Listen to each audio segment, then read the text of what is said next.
Hello student, how are you? I hope आप सभी ठीक होंगे। तो आज से हम एक्सरसाइज 3A के क्वेश्चन नंबर 7 से आपको बताएंगे। ओके बेटा, देखिए क्या लिखा है। लिखा हुआ है what principal will amount to ₹9856 in 2 years if the rate of interest for the successive years are 10% and 12% respectively। आसान क्वेश्चन है बेटा, देखो देख लेंगे। देखो आपसे क्वेश्चन में प्रिंसिपल पूछा है, अमाउंट दिया हुआ है, टाइम दिया हुआ है 2 साल, फर्स्ट ईयर का इंटरेस्ट है 10%, सेकेंड ईयर का इंटरेस्ट है 12%। निकाल लेंगे बेटा, आसान क्वेश्चन है। देखो कैसे निकालेंगे सॉल्यूशन। अमाउंट का फॉर्मूला तो आपको पता ही है, अमाउंट इज इक्वल टू होगा P ब्रैकेट में 1 प्लस में R/100 to the power n होता है। लेकिन देखो रेट ऑफ इंटरेस्ट अलग अलग है, तो पहले साल के लिए R1/100 कर दोगे, फिर दूसरा ब्रैकेट लिखोगे, उसके लिए 1 प्लस R2/100 कर दोगे। क्लियर है? ओके, समझ में आया? अमाउंट क्या दिया है आपको?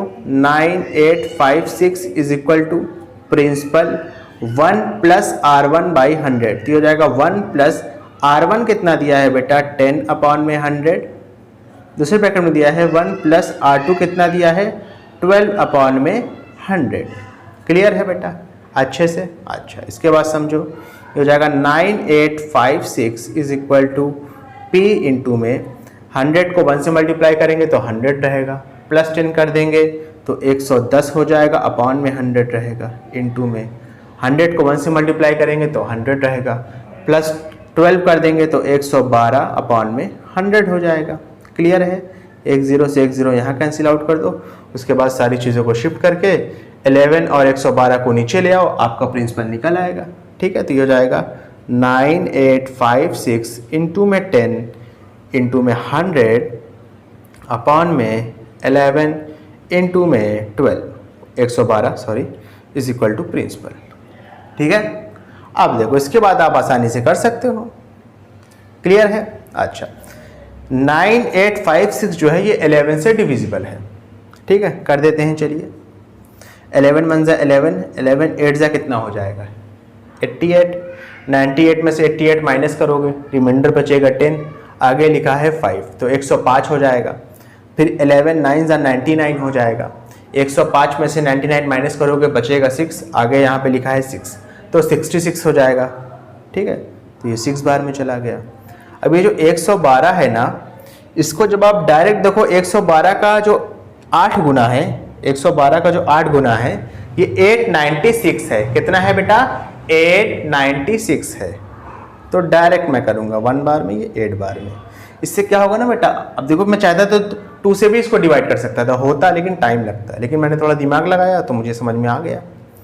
अब देखो 8 1 जा 8, 1 0 2 0 3 0, तो 8 के आगे क्या होगा? आप 3 0 लगा दो, आपका आंसर आ जाएगा रुपीस में 8000। क्लियर है अच्छे से? ओके, समझ में आया बेटा? चलिए इसके बाद अपना नेक्स्ट क्वेश्चन करते हैं, देखेंगे थोड़ा सा। देखो क्या लिखा है। लिखा है on a certain sum the compound interest in 2 years amount to ₹4240।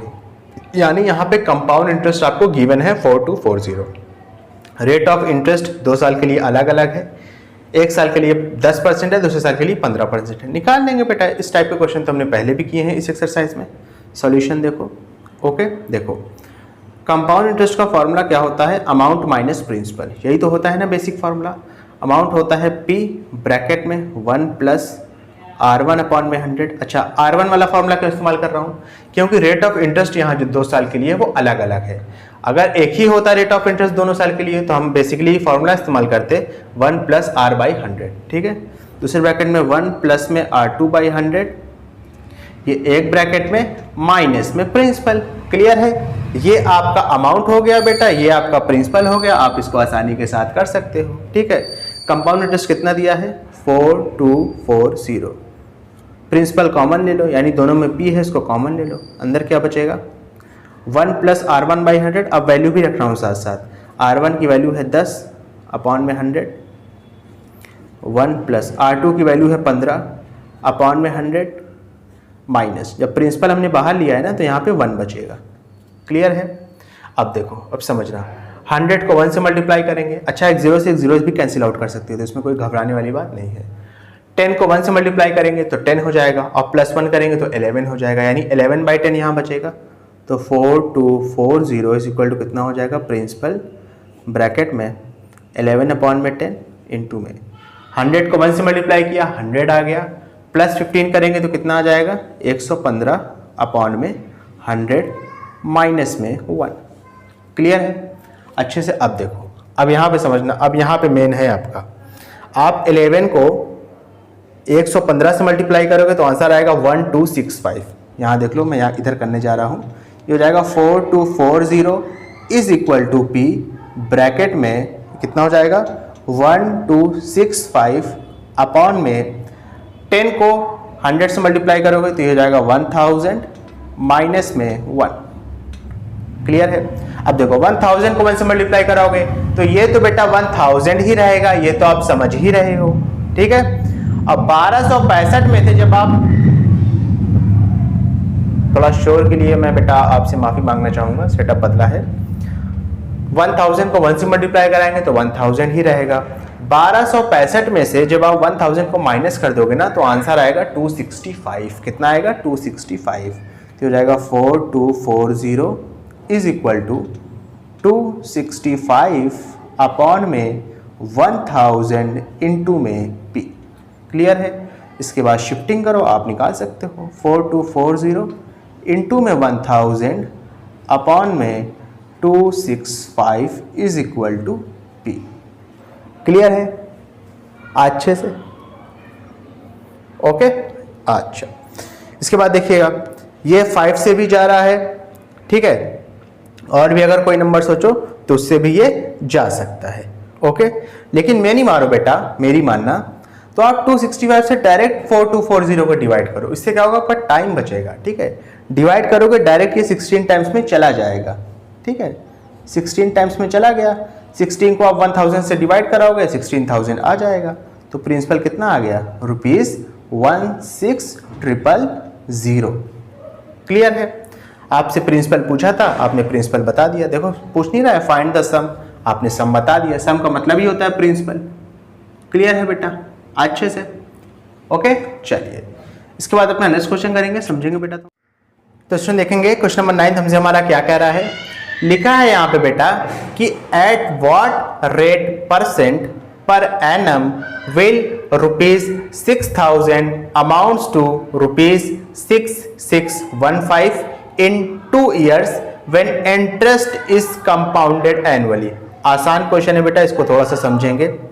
आपको प्रिंसिपल दिया हुआ है, आपको अमाउंट दिया है, आपको टाइम दिया है, आपको रेट ऑफ इंटरेस्ट पूछ रहा है। पता लगा लेंगे बेटा, आसान क्वेश्चन है। देखो कैसे करेंगे सॉल्यूशन।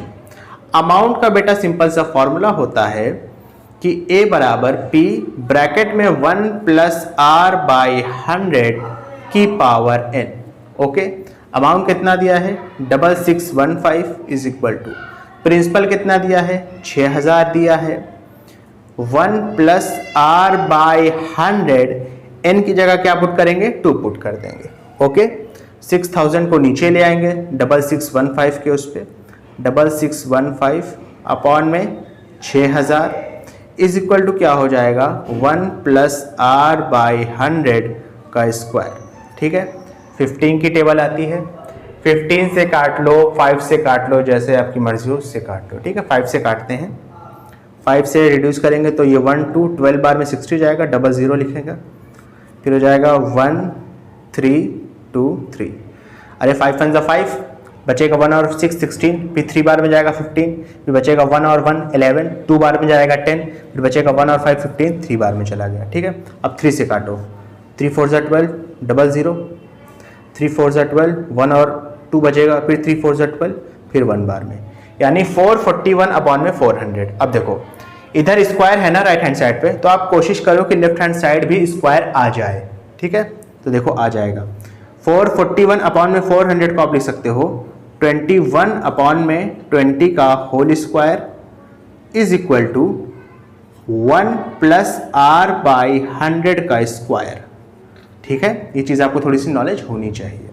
स्क्वायर से स्क्वायर कटा, 1 को इधर ले आओ तो 21 अपॉन में 20 माइनस में 1 is equal to r by 100।